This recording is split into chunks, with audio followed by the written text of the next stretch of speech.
और अब बात करते हैं एक बड़े सवाल की। क्या निडरता से पत्रकारिता करना भी अब गुनाह हो गया है? ऐसा मैं इसलिए कह रही हूं क्योंकि आपको एक पूरा मामला बताती हूं और इसी के साथ समझाती हूं कि आखिर ऐसा सवाल क्यों उठ रहे हैं। खबर ग्रेटर नोएडा से है, जहां पर वकील समेत 4 लोगों के गैंगरेप की खबर दिखाना एक पत्रकार को महंगा पड़ गया।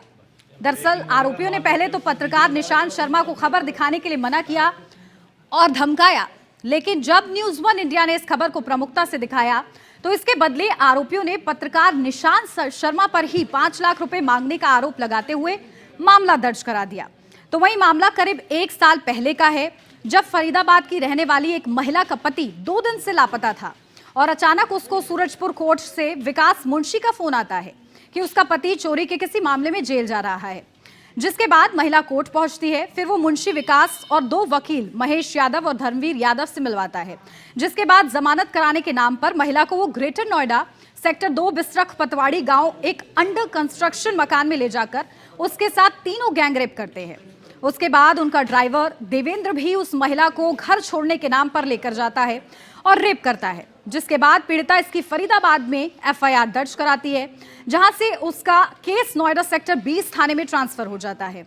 इसके बाद सेक्टर 20 थाने से उसका केस बिस्ट्रक थाने के लिए ट्रांसफर किया जाता है और थाने के इसी तरीके से चक्कर काटने के बाद महिला मीडिया से नोएडा मीडिया क्लब में बाकायदा एक प्रेस कॉन्फ्रेंस करके गुहार लगाती है कि उसको न्याय दिलाया जाए। तो वहीं प्रेस कॉन्फ्रेंस करने के बाद पुलिस कमिश्नर इसका संज्ञान लेते हैं और पुनः जांच के आदेश दिए जाते हैं, जिसके बाद ये खबर तमाम टीवी चैनल्स और समाचार पत्रों में प्रकाशित होती है। न्यूज़ 1 इंडिया पर भी इस खबर को प्रमुखता से दिखाया जाता है। उसके बाद न्यूज़ 1 इंडिया के पत्रकार निशांत शर्मा पर खबर और महिला का वीडियो हटवाने के लिए दबाव बनाया जाता है।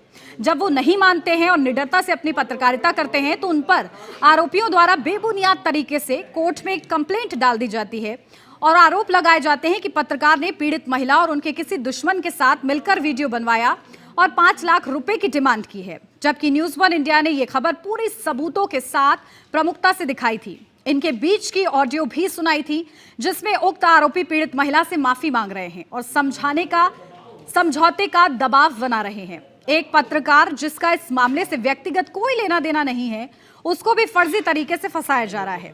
अब गौरतलब है कि इस केस में आरोपी फरीदाबाद पहुंचे थे और महिला पर केस में समझौता कराने के लिए दबाव बनाया था। तो वहीं पीड़ित महिला ने जब पुलिस को फोन किया तो मौके पर पुलिस ने पहुंचकर विकास मुंशी को गिरफ्तार किया और मौके से वकील समेत 3 आरोपी फरार हो गए। तो मामला आप पूरा समझ गए होंगे। इस पूरे मामले पर बड़े सवाल ये भी है कि आखिर सच्चाई परोसना क्या अब गुनाह हो गया है? इस तरीके से जब मामले दर्ज होते हैं तो बड़े सवाल कहीं ना कहीं उठते हैं।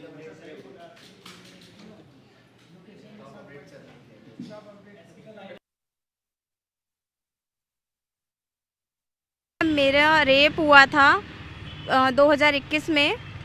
17 मार्च को मेरे पति जेल गए थे, तो उन वकीलों का फ़ोन आया था मेरे पास में, जो 18 मार्च को मैं उनसे कोर्ट में जाके मिली हूँ। और उसके बाद में 6ठा महीना 5 तारीख को वो लोग मुझे लेकर के गए हैं। विसरत में सेक्टर 2 है, जहाँ उन लोगों ने ले जाकर के मेरा रेप किया और उन्होंने मुझे बोला था मैं जमानती आपको दिलवा दूँगा, और उसके लिए मुझे मीटिंग करने के लिए लेके गए थे वो। और उन लोगों ने मेरा रेप किया और उसके बाद में मुझे एक गोल चक्कर पे छोड़ दिया। उन्होंने मुझे धमकी दी कि अगर तुमने किसी और को बताया तो तुम्हारे पति की ज़मानत नहीं होने देंगे और आपको भी मार देंगे। नहीं मैम, मैं उन लोगों की मैं कोई जानकारी नहीं, और मेरे को पैसा नहीं चाहिए, मेरे को सिर्फ न्याय चाहिए। मेरे को पैसे का कोई लोभ लालच नहीं, मुझे पैसा नहीं चाहिए। हमारे एक सहयोगी हैं निशांत शर्मा, जो इसी चैनल में कार्यरत हैं। क्या आप किसी निशांत शर्मा को नो जानती सर, हैं? मैं किसी निशांत शर्मा को नहीं जानती। क्या कभी आप उससे कहीं मिली हैं? नो सर, मैं कभी नहीं मिली मैम।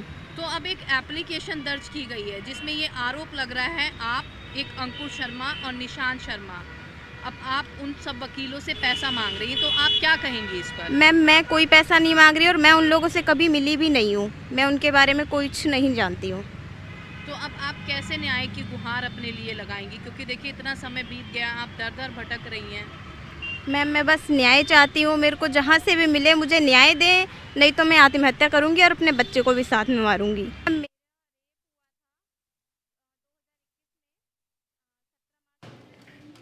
अब एक पूरे मामले पर सुप्रीम कोर्ट के अधिवक्ता का क्या कहना है, क्या कुछ उन्होंने किस तरीके से इस पूरे मामले को समझाने का प्रयास किया है, क्या कुछ इसमें लीगल एक्शन लिए जा सकते हैं, पूरा विस्तार से समझाया है, आपको वो सुनवाते हैं। हमें ये देखना होगा कि महिला ने जहाँ भी न्याय की गुहार लगाई, जैसे पुलिस स्टेशन सबसे पहले जाते हैं, तो क्या एफआईआर दर्ज हो गया है? एफआईआर दर्ज होने के साथ ही उनका मेडिकल हुआ है, नहीं हुआ है, मेडिकल के बाद उसकी रिपोर्ट्स एंड उसके बाद पूरी चार्जशीट तैयार होकर कोर्ट में लगाई जाती है। तो हमें ये देखना पड़ेगा कि इन सारी चीज़ों में क्या क्या उनका जो इन चेन ऑफ दी एक तरह से इनको रेमेडीज़ है, मिल गया है। मेडिकल हुए हैं तो ठीक है, उसके रिपोर्ट कहाँ है, और रिपोर्ट अगर आ गए हैं तो चार्जशीट के बाद इनको क्या ये निशानदेही वगैरह के लिए इसको स्थान पे उस जगह पे ले जाया गया जहाँ पे ये महिला जिनके साथ ऐसा कृत्य किया गया, ये सारी चीज़ें होने के बाद जब चार्जशीट कोर्ट में जाएगी तो उसके बाद ये केस एक तरह से ओपन होगा और फिर दोनों तरीके से दोनों तरफ के लोगों का बयान और महिला पीड़िता का भी बयान होंगे और उसके बाद एविडेंसेस वगैरह लगाए जाएंगे। सबसे पहले इनकी गिरफ्तारी, इनका जेसी यानी कि जुडिशियल कस्टडी में लेकर इनसे पूछताछ की जानी चाहिए और उसके बाद फर्दर इस कोर्स ऑफ एक्शन के अंदर आगे की कार्रवाई की जा सकती है। जो इनके ऊपर गुनाह जो 376D लगा है, सबसे पहले तो इसकी जांच और इसके अंदर कार्रवाई की जानी चाहिए। इनको जेल में लेके जाइए, इनको जुडिशियल कस्टडी में लेके जाइए और इनसे सवाल जवाब कीजिए। ये टूटेंगे और कई सारी बातें सामने आ जाएंगी और ये जो अपने आप को जान बचाने के लिए दूसरों पे आरोप लगा रहे हैं वो भी कहीं ना कहीं इस बात से भी पता चलेगा कि वो कितना सच बोल रहे हैं। कि कुछ सेक्शंस में गिरफ्तारी तो है ही है और ना ही उन्होंने अभी तक बेल लिया है और बिना बेल लिए वो बाहर आराम से घूम रहे हैं, तो निश्चित तौर पे मुझे लगता है न्यायालय में इन महिला को न्याय मिलेगा और इनके केस में कार्रवाई होना शुरू हो जाएगा। और अब आपको सुनवाते हैं वरिष्ठ पत्रकार वीके सिंह ने किस तरीके से लापरवाहियों का एक पुलिंदा इस पूरे मामले से कैसे जुड़ा हुआ है, उसकी बारीकियां बताई हैं, वो आप सुनिए। मैडम, इस बारे में तो हम कहेंगे कि जो हमारी जो न्याय व्यवस्था है, सही मायने में देखा जाए बड़ी शिथिल है। लेथार्जिक न्याय व्यवस्था के चलते पीड़ित को जल्दी से न्याय नहीं मिल पाता है, यद्यपि सब जानते हैं कि न्याय में देर होना भी एक सबसे बड़ा अन्याय है। और यहाँ पर जो ये इसके साथ अन्याय या डिले टैक्टिस अपनाई जा रही है, ड्यू टू रैपिस्ट जो है एडवोकेट्स हैं या तथाकथित अधिवक्ता हैं और वो चूँकि रसूख वाले हैं, पैसे वाले हैं, तो दैट्स वाई चूँकि हमारे जो उत्तर प्रदेश हो या पूरे भारत की पुलिस की एक बात करें तो या पुलिस की जो कार्यशैली है वास्तव में बड़ी संदिग्ध हो जाती है तब कि एक बलात्कारी के आरोपी को आप स्वयं क्लीन चिट दे देते हो। और जहां तक निशांत शर्मा पर आरोप लगाने की बात है तो निशांत शर्मा का सबसे बड़ा अपराध ये है चूँकि वो जनता की आवाज़ बनने का उन्होंने कोशिश की, एक पीड़िता की आवाज़ अपने चैनल के माध्यम से उठाई, यही निशांत शर्मा का सबसे बड़ा अपराध है। मैडम, इस बात और देखिए अब आपको एक और सबूत दिखाते हैं जहां एक ऑडियो हमारे हाथ लगा है, जहां पर किस तरीके से सेटलमेंट किया जा रहा है इस पूरे मामले को दबाने के लिए, वो आपको सुनवाते हैं। जहां पर एक आरोपी है तो वहीं दूसरी तरफ पीड़ित महिला भी क्या कुछ अपनी बात रख रही है, किस तरीके से रख रही है, क्या सेटलमेंट हो रहा है दोनों के बीच का, ऑडियो सुनिए। हेलो हेलो, हाँ जी, कौन? महेश बोलो। हाँ बोलिए बोलिए मैडम।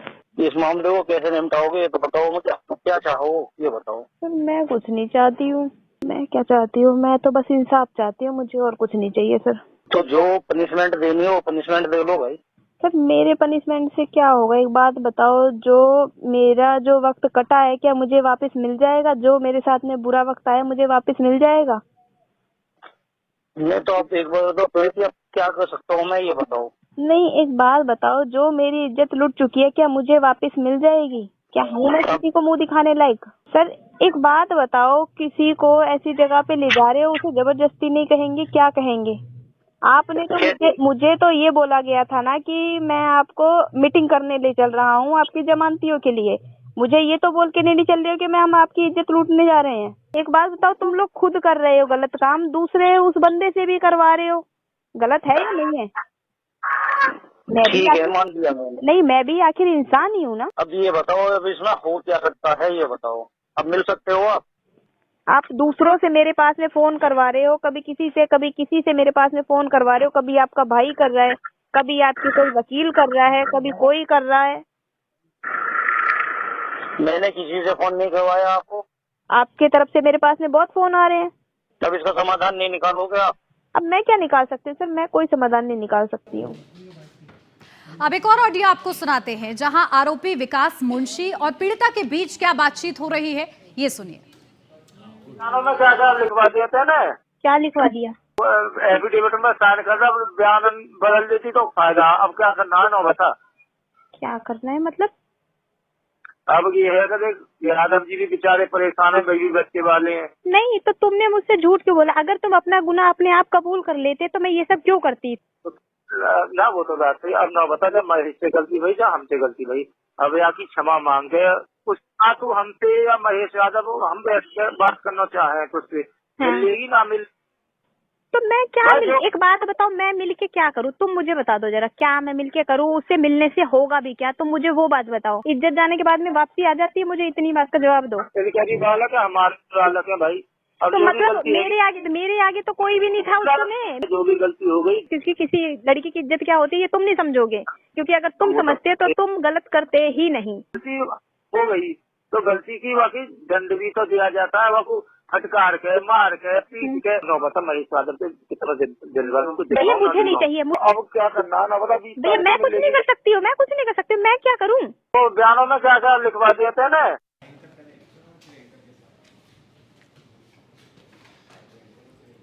तो इस ऑडियो में आपने सुना किस तरीके से ये अपना गुनाह खुद कबूल रहे हैं और ये माफी की उम्मीद कर रहे हैं, जबकि ये गुनाह है, इसमें आपको माफी नहीं मिल सकती, सजा मिलनी चाहिए। लेकिन बावजूद इसके आप उनकी हरकत देखिए कि वो सेटलमेंट चाह रहे हैं इस पूरे मामले में।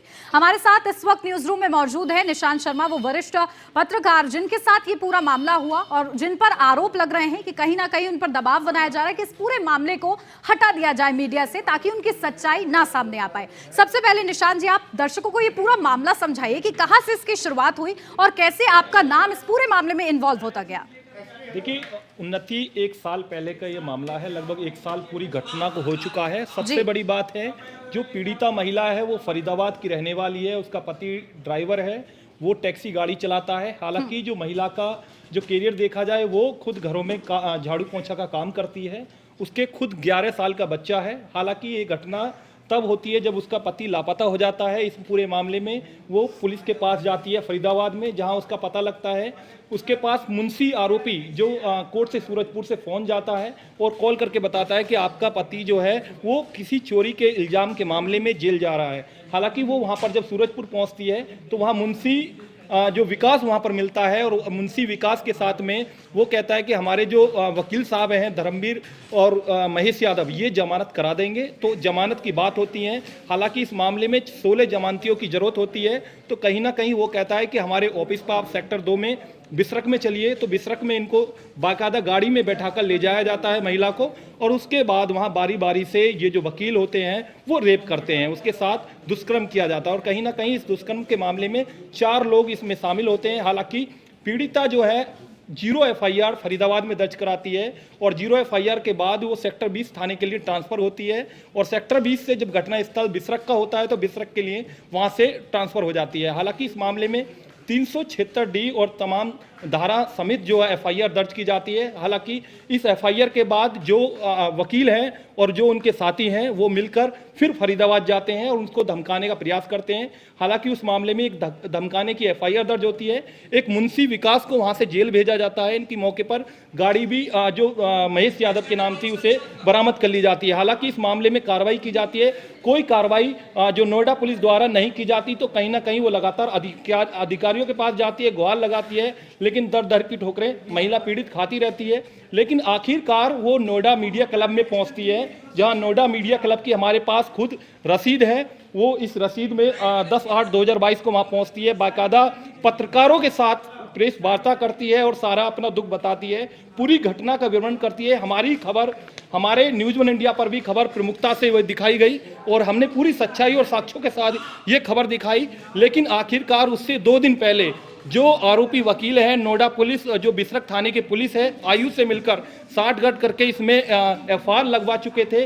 लेकिन जब FIR लग गई और जब खबर प्रकाशित हुई चैनल पे प्रमुखता से और न्यूज़ 1 इंडिया पर आखिरकार प्रमुखता से प्रकाशित हुई, और हमने पूरा एविडेंस जो आरोपी जो वकील हैं वो महिला पर दबाव बना रहे हैं समझौते की एक ऑडियो भी प्रसारित की, और जिसके बाद इस मामले में खुद दोबारा से इसमें जांच बैठाई गई, री इन्वेस्टिगेशन बैठाई गई खुद पुलिस कमिश्नर द्वारा, और इसके बाद जो है उसकी जांच होने पर कहीं ना कहीं जो वकील हैं वो भड़के और हम पर दबाव बनाने लगे। आखिरकार इसमें काफ़ी सारे हम दबाव बनाए गए, धमकियां दी गई, इस खबर को मत चलाइए, इस खबर को डिलीट करा दिए, सोशल मीडिया से हटवा दीजिए। तो हमने इस खबर को डंके की चोट पर दिखाया।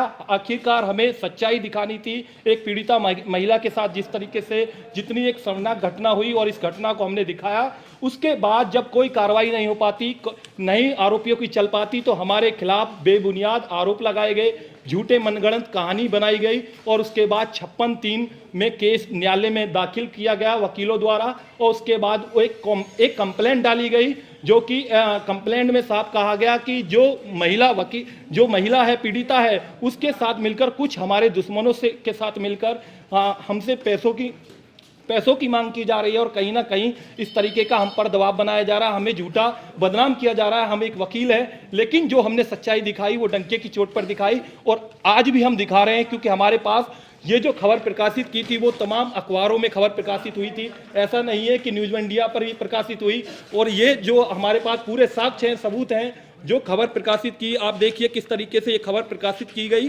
लेकिन इसके बाद इन लोगों ने बेबुनियाद आरोप लगाए, और उसके बाद आज भी हम पूरे सबूतों और साक्ष्यों के साथ ये एफआईआर खुद थाना बिसरख के अंदर ये दर्ज की गई है। और इस मामले में हालांकि अब जो नोएडा पुलिस है खुद इन्वेस्टिगेशन कर रही है, क्योंकि महिला पुलिस कमिश्नर जो लक्ष्मी सिंह है उन्होंने भी खुद कहा है कि इस मामले में जांच की जाए और जांच होने के बाद कार्रवाई की जाए। लेकिन जिस तरीके से हम पर दबाव बनाया जा रहा है, लगातार हमें धमकाया जा रहा है, बेबुनियाद आरोप लगाए गए और हमें कहीं ना कहीं फंसाने का प्रयास किया गया। बिल्कुल, देखिए आप पे मुकदमा भी दर्ज किया गया है, साथ ही आपको धमकी भरे कॉल्स भी आ रहे हैं। उसके बारे में कुछ बताइए, किस तरीके से इस पूरे मामले को दबाने का प्रयास इन लोग की तरफ से किया जा रहा है। ऑडियो हमने अपने दर्शकों को सुना दिया कि किस तरीके से सेटलमेंट वो चाह रहे हैं, माफी की उम्मीद कर रहे हैं, लेकिन आप पर वो किस तरीके से दबाव बना रहे हैं। देखिए उन्नति, ये तो साफ हो गया कि ये घटना हुई है, क्योंकि पीड़िता की हमने सच्चाई दिखाई, ये आरोपी वकील भड़कने लगे, और कहीं ना कहीं ये साफ हो गया कि इसके अंदर इन्होंने ये घटना की है। ऑडियो में साफ हो रहा है, ये तमाम तरीके से पीड़िता महिला पर दबाव बना रहे हैं। हालांकि इस जो ऑडियो सामने आई है, महेश यादव पीड़िता को फोन कर धमका रहा है, समझा रहा है, दबाव बना रहा है, इस मामले को निपटाने की कोशिश कर रहा है, एफिडेविट करने की बात कर रहा है। हालांकि एक ऑडियो मुंशी की, जो विकास मुंशी है, उसका भी सामने आया, जो कि पहले पूर्व में खुद फरीदाबाद से धमकाने के मामले में जेल जा चुका है। और कहीं ना कहीं पूरे साक्ष्य के साथ ये खबर हमने प्रसारित की, खुद तमाम तरीके के आरोप लगाए गए। और सबसे बड़ी बात है कि जिस तरीके से इस मामले में क्लोजिंग रिपोर्ट लगाई गई पुलिस द्वारा, वो कहीं ना कहीं साठगांठ करके रिपोर्ट लगाई गई, क्योंकि एक रसूखदार वकील है, रसूखदार वकीलों के होने के कारण कोई कार्रवाई नहीं हो पा रही है। लोकल के ही ये लोग हैं और कहीं ना कहीं इसकी वजह से कार्रवाई नहीं हो पा रही है। और कहीं ना कहीं अब ये तय हो चुका है, जो पुलिस कमिश्नर लक्ष्मी सिंह है वो इस मामले में संज्ञान लेंगी और संज्ञान लेकर कार्रवाई करेंगी। और जो हम पर आरोप लगाए जा रहे हैं वो बिल्कुल पूरी तरीके से झूठे हैं, बेबुनियाद हैं, क्योंकि जिन लोगों का नाम मेरे साथ में उस एक कंप्लेंट में, जो कोर्ट में कंप्लेंट डाली है, लिखा गया है, ना तो मैं उन लोगों को जानता हूं, ना मैं उनके किसी संपर्क में हूं, ना मेरे द्वारा किसी वकील को कॉल की गई है। जो आरोपी वकील हैं उनसे भी कोई संपर्क नहीं किया गया है। हालांकि सबसे बड़ी बात यह है कि ये लोग मुझे जानते भी नहीं और ना ही मैं इन्हें जानता हूं, ना कभी इनसे मिला हूं। तो कहीं ना कहीं ये बेबुनियाद आरोप, मनगढ़ंत कहानी इनके लगाई गई, क्योंकि इनकी खबर हमने प्रमुखता से प्रसारित की और डंके की चोट पर दिखाई, सच्चाई दिखाई, जिस मामले में कहीं ना कहीं नोएडा पुलिस कमिश्नर द्वारा खुद इस मामले में री इन्वेस्टिगेशन की गई। और इसके बाद जो है अब इस मामले में थाना बिसरख पुलिस जांच कर रही है। आखिरकार अब इसमें कार्रवाई होना बिल्कुल पूरी तरीके से तय हो चुका है। बिल्कुल, देखिए अब थाना बिसरख पुलिस किस तरीके से इस पूरे मामले में कार्रवाई करती है, क्योंकि देखिए झूठ कितने भी बोला जाए वो कभी ना कभी सामने आ ही जाता है, अपराध भी सामने आ जाता है। तो एक बार फिर से आपको वो ऑडियो सुनवाते हैं, उसकी बारीकी से आप उसको सुनिए कि क्या कुछ उसमें बातचीत हो रही है, किस तरीके से वो अपना गुनाह खुद ही कबूल रहे हैं। इसके लिए और इससे ज्यादा सबूतों की शायद जरूरत नहीं होगी अगर आप इस ऑडियो को और ध्यान से सुनेंगे। एक बार और सुनिए। हेलो हेलो, हाँ जी, कौन? महेश यादव बोलो। हाँ बोलिए मैं इस मामले को कैसे निपटाओगे ये तो बताओ मुझे, क्या चाहो ये बताओ। सर मैं कुछ नहीं चाहती हूँ, मैं क्या चाहती हूँ, मैं तो बस इंसाफ चाहती हूँ, मुझे और कुछ नहीं चाहिए सर। तो जो पनिशमेंट देनी है वो पनिशमेंट दे लो भाई। सर मेरे पनिशमेंट से क्या होगा, एक बात बताओ, जो मेरा जो वक्त कटा है क्या मुझे वापस मिल जाएगा? जो मेरे साथ में बुरा वक्त आया मुझे वापस मिल जाएगा? नहीं तो आप एक बार तो फिर भी अब क्या कर सकता हूँ मैं, ये बताओ। नहीं, एक बात बताओ, जो मेरी इज्जत लुट चुकी है क्या मुझे वापस मिल जाएगी? क्या हूँ मैं किसी को मुंह दिखाने लायक? सर एक बात बताओ, किसी को ऐसी जगह पे ले जा रहे हो, उसे जबरदस्ती नहीं कहेंगे, क्या कहेंगे? आपने तो मुझे तो ये बोला गया था ना कि मैं आपको मीटिंग करने ले चल रहा हूँ आपकी जमानतियों के लिए। मुझे ये तो बोल के नहीं चल रहे हो कि हम आपकी इज्जत लूटने जा रहे हैं। एक बात बताओ, तुम लोग खुद कर रहे हो गलत काम, दूसरे उस बंदे से भी करवा रहे हो, गलत है या नहीं है? ठीक है, मान लिया मैंने। नहीं, मैं भी आखिर इंसान ही हूँ ना। अब ये बताओ, अब इसमें हो क्या सकता है, ये बताओ। अब मिल सकते हो आप दूसरों से मेरे पास में फोन करवा रहे हो, कभी किसी से मेरे पास में फोन करवा रहे हो, कभी आपका भाई कर रहा है, कभी आपकी कोई वकील कर रहा है, कभी कोई कर रहा है। मैंने किसी से फोन नहीं करवाया आपको। आपके तरफ से मेरे पास में बहुत फोन आ रहे हैं। तब इसका समाधान नहीं निकालोगे आप? अब मैं क्या निकाल सकती हूँ सर, मैं कोई समाधान नहीं निकाल सकती हूँ। तो बयानों में क्या क्या लिखवा दिया था ना? क्या लिखवा दिया? एफिडेविट में साइन कर रहा, बयान बदल देती तो फायदा। अब क्या करना है ना, बता क्या करना है मतलब? अब ये है कि यादव जी भी बेचारे परेशान है, बेबी बच्चे वाले हैं। नहीं तो तुमने मुझसे झूठ क्यों बोला? अगर तुम अपना गुनाह अपने आप कबूल कर लेते तो मैं ये सब क्यों करती? ना वो तो बात है। अब ना बता, जब महेश से गलती हुई या हमसे गलती हुई, अब यहाँ की क्षमा मांग के कुछ ना तू हमसे या महेश यादव हम बैठ के बात करना चाहे कुछ से मिलेगी ना मिल। तो मैं क्या एक बात बताओ, मैं मिलके क्या करूँ? तुम मुझे बता दो जरा, क्या मैं मिलके करूँ? उससे मिलने से होगा भी क्या? तुम मुझे वो बात बताओ। इज्जत जाने के बाद में वापसी आ जाती है, मुझे इतनी बात का जवाब दो। क्या बालक है, हमारे बालक है भाई। तो मतलब मेरे आगे तो कोई भी नहीं था उस समय। जो भी गलती हो गई, किसी लड़की की इज्जत क्या होती है ये तुम नहीं समझोगे, क्योंकि अगर तुम समझते तो तुम गलत करते ही नहीं। गलती हो गई तो गलती की वाकई दंड भी तो दिया जाता है। वाकू फटकार के, मार के, पीट के। नौबत महेश यादव से कितना दिन भर भैया मुझे नहीं चाहिए। अब क्या करना ना बता। भैया मैं कुछ नहीं कर सकती हूँ, मैं क्या करूँ? तो ऑडियो आपने सुना, अब आपको पीड़िता का कहना सुनाते हैं, जहां पीड़िता ने किस तरीके से सहारा लिया मीडिया का ताकि वो अपने इस दुख को बयां कर पाए, क्योंकि वो दर-दर भटक रही थी और न्याय की गुहार लगा रही थी। इस दौरान उसने ये भी जिक्र किया है कि वो पत्रकार निशांत को नहीं जानते, कैसे इस पूरे मामले में वकीलों द्वारा पत्रकार का नाम उछाला जा रहा है, इसका भी उसने जिक्र किया है। अब वो बाइट आप सुनिए। रेप हुआ था 2021 में 17 मार्च को मेरे पति जेल गए थे, तो उन वकीलों का फ़ोन आया था मेरे पास में, जो 18 मार्च को मैं उनसे कोर्ट में जाके मिली हूँ। और उसके बाद में 6ठा महीना 5 तारीख को वो लोग मुझे लेकर के गए हैं। विसरत में सेक्टर 2 है, जहाँ उन लोगों ने ले जा कर के मेरा रेप किया। और उन्होंने मुझे बोला था मैं जमानती आपको दिलवा दूँगा, और उसके लिए मुझे मीटिंग करने के लिए लेके गए थे वो। और उन लोगों ने मेरा रेप किया और उसके बाद में मुझे एक गोल चक्कर पे छोड़ दिया। उन्होंने मुझे धमकी दी कि अगर तुमने किसी और को बताया तो तुम्हारे पति की ज़मानत नहीं होने देंगे और आपको भी मार देंगे। नहीं मैम, मैं उन लोगों की मैं कोई जानकारी नहीं, और मेरे को पैसा नहीं चाहिए, मेरे को सिर्फ न्याय चाहिए। मेरे को पैसे का कोई लोभ लालच नहीं, मुझे पैसा नहीं चाहिए। हमारे एक सहयोगी हैं निशांत शर्मा, जो इसी चैनल में कार्यरत हैं। क्या आप किसी निशांत शर्मा को नो जानती सर, हैं? मैं किसी निशांत शर्मा को नहीं जानती। क्या कभी आप उससे कहीं मिली हैं? नो सर, मैं कभी नहीं मिली मैम। तो अब एक एप्लीकेशन दर्ज की गई है जिसमें ये आरोप लग रहा है आप एक अंकुर शर्मा और निशांत शर्मा, अब आप उन सब वकीलों से पैसा मांग रही हैं, तो आप क्या कहेंगी इस पर? मैम मैं कोई पैसा नहीं मांग रही और मैं उन लोगों से कभी मिली भी नहीं हूँ, मैं उनके बारे में कुछ नहीं जानती हूँ। तो अब आप कैसे न्याय की गुहार अपने लिए लगाएंगी? क्योंकि देखिए इतना समय बीत गया, आप दर दर भटक रही हैं। मैम मैं बस न्याय चाहती हूँ, मेरे को जहाँ से भी मिले मुझे न्याय दें, नहीं तो मैं आत्महत्या करूँगी और अपने बच्चे को भी साथ में मारूँ। तो देखिए, आप पीड़िता ने खुद स्वीकारा है कि किस तरीके से वो निशांत को नहीं जानती है, और हमारे साथ निशांत मौजूद है। देखिए निशांत, उस महिला ने खुद ही खुलासा कर दिया कि वो आपको नहीं जानती है, बेमतलब ही आपका नाम इस पूरे मामले में उछाला जा रहा है। लेकिन बात देखिए ये है कि जब उसको ये एहसास होता है कि अब पुलिस ने भी वो एक फाइनल रिपोर्ट दे दी, जिसके माध्यम से अब उसको जो एक उम्मीद थी कि उसे न्याय मिल सकता है वो नहीं मिला, जिसके बाद वो मीडिया के पास पहुंची और आपने वो पर्ची भी दिखाई कि जिस पर्ची के जरिए उसको ये उम्मीद जगी कि कहीं ना कहीं अगर मीडिया में ये पूरा मामला आता है तो शायद उसको न्याय मिले। क्या यही वजह है जिस वजह से आपका सिर्फ नाम उछल रहा है? देखिए उन्नति, हालांकि मैं बता दूं कि महिला को मैं भी नहीं जानता। वो जी। महिला जो है मुझे खुद मीडिया क्लब में मिली थी, और मीडिया क्लब में खुद हम जब खबर करने गए थे, उसकी आवाज़ उठाने गए थे, तो वहाँ पर मिली और मैंने इस खबर को अपने चैनल पर प्रमुखता से दिखाया। हालांकि आप देखिए अखबारों में ये खबर प्रकाशित हुई, इसमें साफ तौर पर लिखा गया है कि गैंगरेप पीड़िता ने मीडिया क्लब में लगाई गुहार। साफ तौर पर लिखा हुआ है कि मीडिया से गुहार लगाई, और इस खबर को इस तरीके से सारे अखबारों में खबर छपी, और कहीं ना कहीं प्रमुखता से खबर न्यूज़ वन इंडिया ने दिखाई, पूरे साक्ष्यों के साथ दिखाई। और इस तरीके से खुद अब पीड़िता बता रही है कि मुझे नहीं जानती, क्योंकि ना तो मेरे कॉल संपर्क में है और ना ही किसी प्रकार से मुझे आज तक वो पीड़िता महिला मिली है। हालांकि आरोपी लोग भी मुझे नहीं जानते। कहीं ना कहीं जिस तरीके से खबर चलाई और जिस तरीके से नोएडा पुलिस ने इस मामले में कार्रवाई री इन्वेस्टिगेशन शुरू कर दी, तो कहीं ना कहीं अपने आप का जो दोष है उसे अपने आप को बचाने के लिए वो कहीं ना कहीं इस तरीके के आरोप, बेबुनियाद आरोप लगा रहे हैं हम पर, और कहीं ना कहीं हम पूरे डंके की चोट पर बता रहे हैं कि साक्ष्यों के साथ इस खबर को दिखा रहे हैं। ना कोई हम ब्लैकमेलिंग करते हैं, ना किसी तरीके से हम किसी से पैसे मांग रहे हैं, और ना ही हमारा ये एजेंडा है कि किसी को बदनाम करना।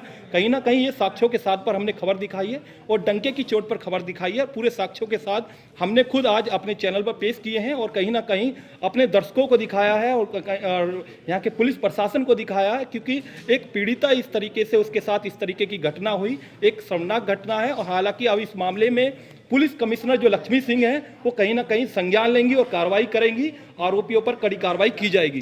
बिल्कुल निशान, देखिए हमारा न्यूज़ वन इंडिया का ये उद्देश्य है कि कहीं ना कहीं उस महिला को भी न्याय मिल सके। अब अधिकारियों का क्या कहना है जब इस पूरे मामले पर री इन्वेस्टिगेशन हो रही है? क्या कुछ आगे की प्रक्रिया रहेगी? कौन कौन लोगों की अब तक गिरफ्तारियां हो चुकी हैं? किस तरीके से पूछताछ हो रही है? क्या इसके बारे में डिटेल? देखिए बिसरख थाने में भी इस मामले की री इन्वेस्टिगेशन चल रही है। आयु को चेंज कर दिया गया है। हालांकि पिछली जो आयु है उसने इसमें क्लोजअप रिपोर्ट लगा दी थी, कोई कार्रवाई नहीं की गई थी। तमाम तरीके से पीड़िता द्वारा भी आरोप लगाए गए थे। हालांकि ये खबर आज चली है तो कहीं ना कहीं इस मामले में और संज्ञान लिया जाए, लेकिन हमने पूरे साक्ष्य के साथ सच्चाई दिखाई है और सच्चाई दिखाते रहेंगे, ना हम डरेंगे आरोपियों से। हालांकि अब इस मामले में इन्वेस्टिगेशन जरूर चलेगी, क्योंकि पीड़िता जो हमें जानकारी आज मिली, पीड़िता खुद पुलिस कमिश्नर लक्ष्मी सिंह से मिली है और इस मामले में कार्रवाई की उसने गुहार लगाई है। और कहीं ना कहीं उसके साथ ये घटना हुई है, क्योंकि ऑडियो जो हमने चलाए हैं, प्रकाशित जो किए हैं, वो साक्ष्य कहीं ना कहीं पूरे सबूतों के साथ पर इससे बात क्लियर होती है कि इसके साथ ये घटना हुई है। ये ऑडियो हमने पहले भी प्रकाशित किए थे, जब मीडिया क्लब में प्रेस वार्ता करने पीड़िता गई थी उस समय भी हमने प्रसारित किए और आज भी हमने प्रसारित किए और उन साक्ष्यों को दिखाया जो कहीं ना कहीं वो आरोपी अपने आप को बचने के लिए हम पर झूठे आरोप लगा रहे हैं। बिल्कुल निशान, देखिए अब साक्ष्य सबके सामने है, दर्शकों को हमने दिखाया है बेहद ही बारीकी से, लेकिन अब सवाल ये भी है कि आखिर वो दोनों कहाँ छुपे हुए हैं? वो वकीलों की गिरफ्तारी कब तक हो? किस तरीके से पुलिस ट्रेस कर रही है उनको? देखिए अगर जो वकीलों की बात करें तो वकील जो दो वकील हैं, एक महेश यादव, एक धर्मवीर यादव जी, उनका एक मुंशी है, एक उनका ड्राइवर है जो देवेंद्र है, एक मुंशी विकास जो है फरीदाबाद से धमकाने के मामले में जेल चला गया था। हालांकि ये 3 लोग जो थे ये भी धमकाने गए थे, लेकिन वहां मौके से फरार हो गए। हालांकि अब इस मामले में गहनता से जो बिसरख पुलिस है वो जांच कर रही है, लेकिन जांच कहां तक पहुंचती है, कहां तक क्या कार्रवाई की जाती है, क्योंकि गरीब महिला है। हालांकि ये आवाज़ हमने कोई उसका पक्ष लेकर जो चलाई है वो सच्चाई के साथ चलाई है। कोई ऐसा नहीं है कि हमारी पर्सनली कोई उन लोगों से रंजिश है या पर्सनली हमारी कोई दुश्मनी है, ऐसा कुछ नहीं है। जिस तरीके से आरोप लगाए हैं उन लोगों का साफ यही गलत कहना है, क्योंकि हम उन लोगों को नहीं जानते जो कंप्लेंट में नाम डाले हैं वकीलों द्वारा, जिस तरीके से कोर्ट में कंप्लेंट डाली है उनके बारे में हमें नहीं बिल्कुल पूरी तरीके से पता, ना ही हमारी कोई कॉल डिटेल में है, ना ही इन लोगों को मैं वकीलों को जानता हूं। हालांकि अब इस मामले में जो है कार्रवाई जो पुलिस करेगी, इसमें FIR दर्ज हुई है और 1 साल से ये मामला चल रहा है, पेंडिंग में मामला है, लेकिन अब क्या कार्रवाई की जाती है ये सबसे बड़ा सवाल है, क्योंकि जीरो टॉलरेंस की बात की जाती है उत्तर प्रदेश के अंदर। खुद मुख्यमंत्री कहते हैं, योगी कहते हैं अब जीरो टॉलरेंस नीति और महिला सुरक्षा की जो बात की जा रही है। हालांकि इस मामले में कार्रवाई की जाती है, कब की जाएगी ये सबसे बड़ा सवाल उठा है कि नोएडा कमिश्नरेट बिल्कुल बिल्कुल, देखिए इसी कार्रवाई का इंतजार किया जा रहा है। बहुत शुक्रिया निशांत आपका, तमाम दर्शकों तक ये हकीकत बयां करने के लिए कि आखिर किस तरीके से देखिए सवाल उठाए जा रहे हैं पत्रकारों पर भी, पत्रकारिता पर भी। लेकिन जाते जाते आपको एक ही बात कहूंगी, ना न्यूज़ वन इंडिया डरा है ना आगे डरेगा। हमारा उद्देश्य यही है कि उस पीड़िता को न्याय मिल सके। फिलहाल न्यूज़ रूम लाइव है मेरे साथ बस इतना ही। आप बने रहिए न्यूज़ वन इंडिया के साथ।